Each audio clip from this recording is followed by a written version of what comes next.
Vous avez une idée d'entreprise et votre idée, elle se matérialise par un business en ligne. Vous avez quasi certitude pour votre business en ligne, mais il est clair que ce n'est qu'une idée pour l'instant, ce n'est même pas un projet et que vouloir ne suffit pas. Donc je vais vous indiquer 3 conseils et ces 3 conseils-là sont franchement des choses à appliquer assez rapidement pour vous éviter certaines erreurs. On a tous dans l'idée au départ, quand on veut créer un business, de pouvoir utiliser son temps comme on l'entend. On se dit aussi que notre idée est la bonne, qu'on va vendre très rapidement pour se générer un revenu. Qu'effectivement, tout va être assez simple parce qu'on est son propre patron, on gère un peu les choses comme on a envie. Cependant, on ne gère pas une entreprise comme on le sent. On fait ce qu'il faut pour l'entreprise parce qu'elle a besoin de grandir, de se développer, de faire du chiffre d'affaires. Et dans cette démarche-là, il y a des choses que vous allez peut-être oublier. Donc, vous devez, premier conseil en priorité, vous informer. Et je ne parle même pas de formation, entendons-nous bien.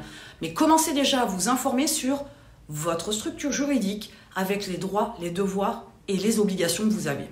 Quand j'entends, moi, un coaché qui m'explique qu'il n'a pas payé sa TVA parce qu'il ne l'a pas facturé, alors qu'il a dépassé son seuil, notamment en micro-entreprise, je me dis que là, clairement, il a oublié de regarder sa structure dans le détail et dans son ensemble pour pouvoir faire ce qu'il fallait pour son entreprise.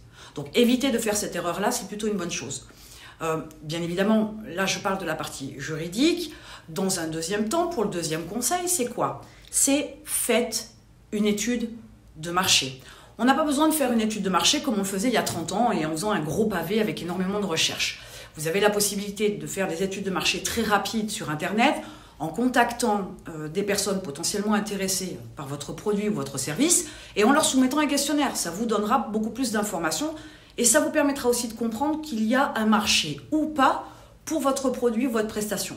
Parce que le produit le plus abouti du monde, ou la prestation la plus aboutie au monde, que ce soit du service ou du physique, ou de la marchandise, de toute façon, même le produit le plus abouti, s'il n'y a pas de marché, si le marché n'est pas mûr, ou si personne n'en veut, ça ne servirait strictement à rien.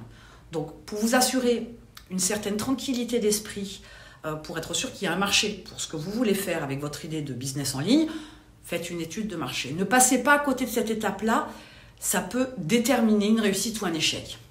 Et enfin, le troisième conseil, c'est ne pensez pas que créer une entreprise et notamment un business en ligne, c'est facile. Parce que lorsque vous créez votre site, e-commerce, blog, peu importe, imaginez bien qu'avec la création d'1 million de sites par mois, vous n'allez pas être au devant de la scène. Vous serez un tout petit grain de sable au fin fond de l'océan. Pour pouvoir générer du trafic, il va vous falloir mettre en place des stratégies. Et on parle là autant de manière de vendre que de manière de se faire connaître. Et si vous n'avez pas une idée de ce qui vous attend, vous allez penser que vous pourriez faire 1000, 2000, 3000 euros de revenus très rapidement, très facilement, très simplement.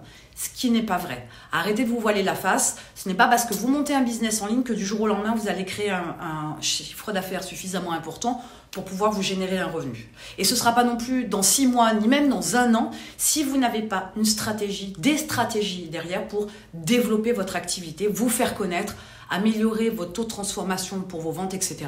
Donc, avant même de vous lancer, prenez ces 3 conseils-là, faites ces démarches-là, d'aller chercher de l'information au minimum dont vous avez besoin. Et je vous dis, je ne parle pas de formation pour l'instant, je parle d'information pour savoir à quoi vous attendre.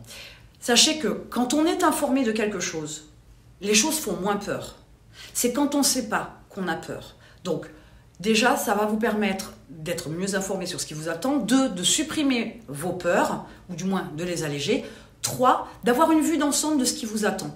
Cette vue d'ensemble, elle est très importante parce que vous allez être multicasquette et il va falloir faire beaucoup de choses. Donc, travailler 1 heure par jour au départ sur la création d'une entreprise, faut oublier.